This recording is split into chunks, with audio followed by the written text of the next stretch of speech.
आज है 15 नवंबर 2024 दिन शुक्रवार। Welcome back to clean news MP. चलिए देखते हैं मध्य प्रदेश की 25 फटाफट बड़ी खबरों को। इससे पहले आप न्यूज को कहां से देख रहे हैं हमें कमेंट में बताना बिल्कुल ना भूलें। साथ ही हमारे फेसबुक पेज को भी फॉलो करें। फेसबुक पेज का लिंक डिस्क्रिप्शन में दिया गया है। उद्योगों के कर्मचारियों के लिए बनेगी टाउनशिप, 1362 फ्लैट बनाई जाएंगी। पीथमपुर औद्योगिक क्षेत्र में काम करने वाले कर्मचारी अफसरों को इंदौर और आसपास के शहरों से अप डाउन न करना पड़े, इसलिए उद्योगों के समीप ही आवासीय टाउनशिप तैयार करने की योजना पर काम कर रहा है। दरअसल केंद्र सरकार की मंशा है कि औद्योगिक क्षेत्रों में काम करने वाले कर्मचारियों के लिए उसी क्षेत्र में आवासीय सुविधाएं विकसित की जाएं ताकि उन्हें कार्यस्थल तक जाने में परेशानी न हो। मध्य प्रदेश में 15 नवंबर से राजस्व महाअभियान 3.0 की शुरुआत। संभागायुक्त क्षेत्रों में भ्रमण कर रखेंगे नजर। मध्य प्रदेश सरकार ने राज्य में लंबित राजस्व प्रकरणों के जल्द निराकरण और अभिलेख त्रुटियों को सुधारने के लिए राजस्व महाअभियान 3.0 की शुरुआत की घोषणा की। मुख्यमंत्री डॉक्टर मोहन यादव ने इस अभियान के सफल संचालन के लिए 15 नवंबर से 15 दिसंबर तक अभियान चलाने के निर्देश दिए। तबादला नीति में हो सकता है बड़ा बदलाव, मंत्रियों को भी मिल सकते हैं अधिकार। प्रदेश में 2 वर्ष से तबादलों पर लगे प्रतिबंध को सरकार अभी पूरी तरह से नहीं हटाएगी। मंत्रियों को जिले के भीतर और विभाग में सीमित तबादला करने का अधिकार अवश्य दिया जा सकता है। दरअसल अभी जितने भी तबादले हो रहे हैं उसके लिए प्रस्ताव मुख्यमंत्री समन्वय में भेजने पड़ रहे हैं। आदिवासी स्वतंत्रता सेनानियों पर बने संग्रहालय का पीएम नरेंद्र मोदी करेंगे उद्घाटन। 1857 की क्रांति से जुड़ा है इतिहास। मध्य प्रदेश के जबलपुर में 15 नवंबर भगवान बिरसा मुंडा की जयंती के अवसर पर प्रधानमंत्री नरेंद्र मोदी आदिवासी स्वतंत्रता सेनानी राजा शंकर शाह और उनके बेटे कुंवर रघुनाथ शाह की स्मृति में बने संग्रहालय का वर्चुअल उद्घाटन करेंगे। ये संग्रहालय 1857 के स्वतंत्रता संग्राम में आदिवासी नायकों के योगदान और बलिदान की गाथा को समर्पित है। एमपी में सर्दी की दस्तक, पारा लुढ़क कर पहुंचा 9 डिग्री के नीचे। भारत के उत्तरी हिस्सों में ठंड ने दस्तक देनी शुरू कर दी है, इसमें मध्य प्रदेश भी शामिल है। मौसम विज्ञान केंद्र भोपाल ने बीते 24 घंटे के मौसम से जुड़े आंकड़े जारी करते हुए बताया कि राज्य में पचमढ़ी सबसे ठंडा शहर रहा। यहां का तापमान इस सीजन में सबसे कम दर्ज किया गया, जो कि 9 डिग्री से भी नीचे रहा। भोपाल और इंदौर सहित प्रदेश के 5 बड़े शहरों में AQI हुआ 300 पार।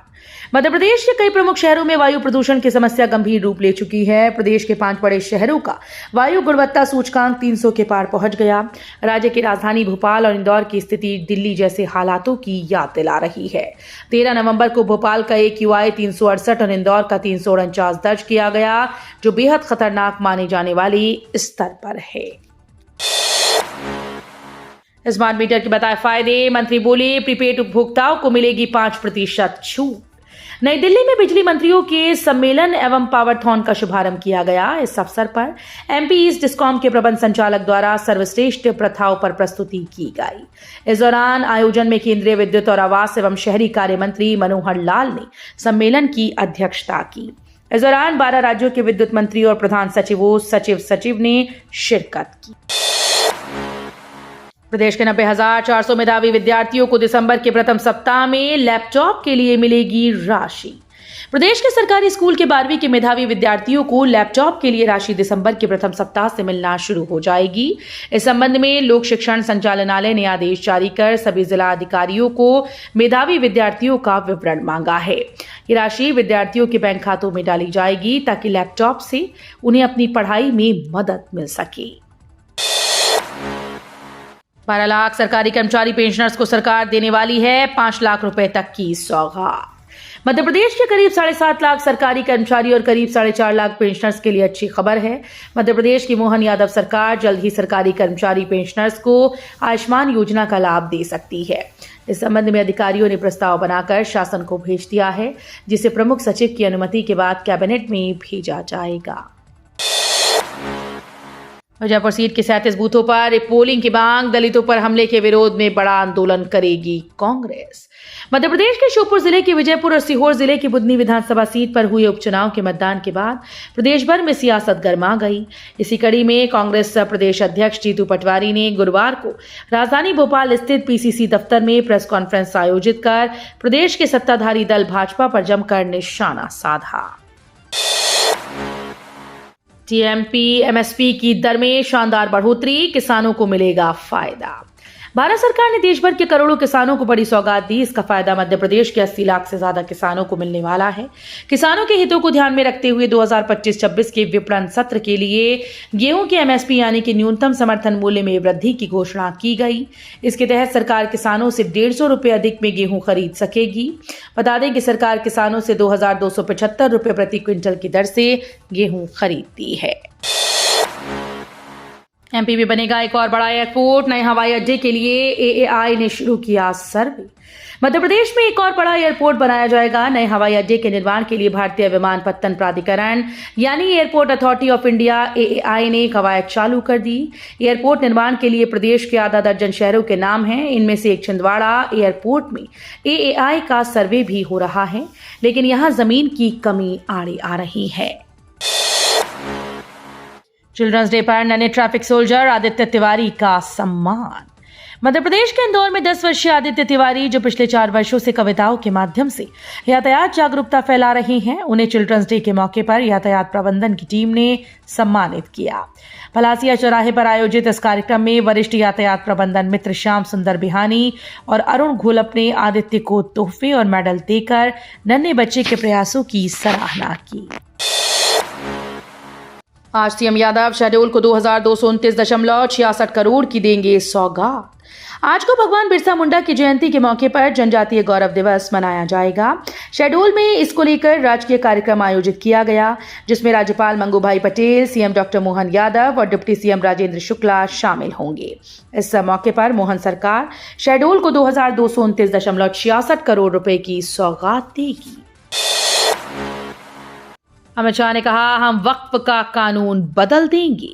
केंद्रीय गृह मंत्री अमित शाह ने गुरुवार को गिरिडीह में चुनावी सभा के दौरान भ्रष्टाचार पर कड़ा प्रहार किया।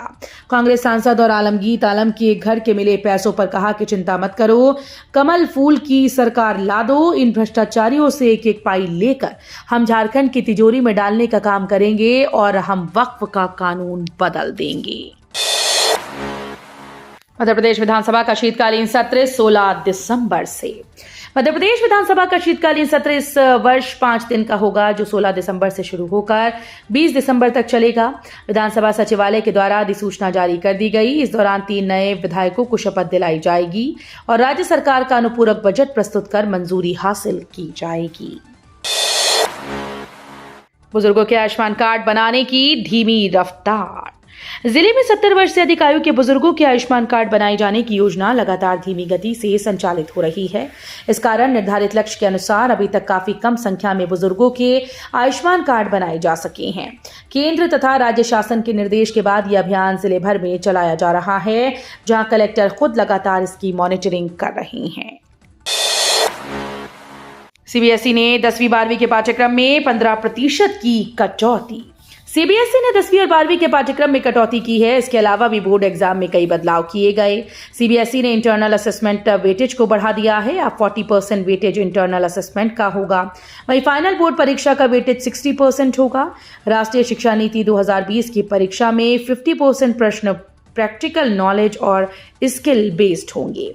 सीबीएसई बोर्ड के छात्रों को 10वीं और 12वीं बोर्ड परीक्षा के टाइम टेबल का इंतजार है। दलितों पर हमले को लेकर आज 15 को प्रदर्शन करेगी कांग्रेस।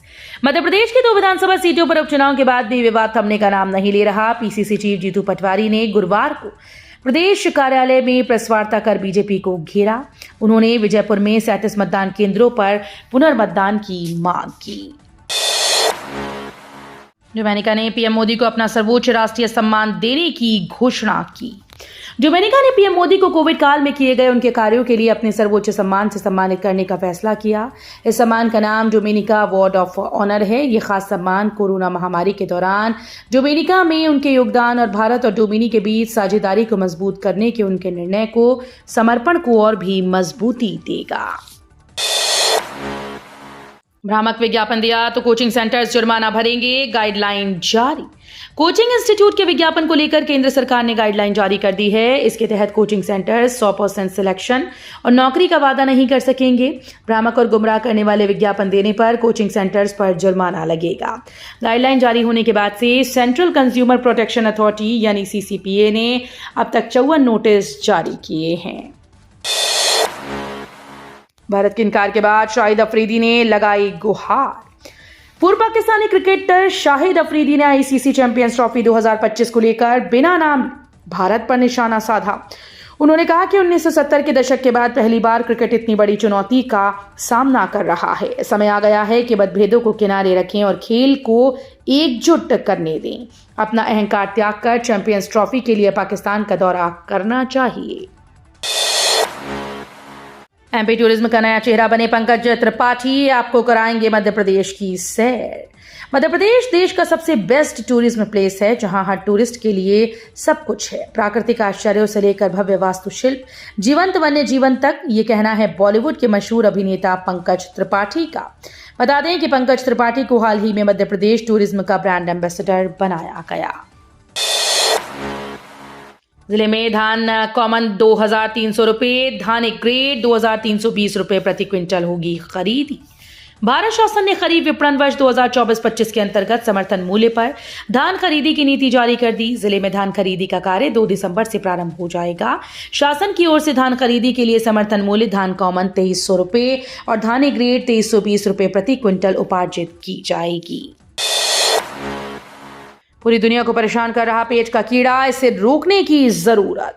पूरी दुनिया में एक नया वायरस लोगों को परेशान कर रहा है। इस वायरस का नाम है मानव नोरोवायरस। साधारण भाषा में समझा जाए तो इसे विंटर वॉमिटिंग बग और स्टमक फ्लू भी कहा जाता है। इस वायरस से प्रभावित व्यक्ति को उल्टी और दस्त जैसी समस्याएं परेशान करती हैं। रोग नियंत्रण और रोकथाम के लिए इस पर शोध चल रहा है। ये बात सम्मेलन में टेक्सास अमेरिका से आए डॉक्टर B वेंकटराम प्रसाद ने human norovirus role of conformational plasticity and entry and antibody neutralisation विषय पर व्याख्यान के दौरान कही। तो ये थी आज की 25 फटाफट बड़ी खबरें। अगर आपको न्यूज पसंद आई हो तो वीडियो को लाइक और शेयर जरूर करें। धन्यवाद।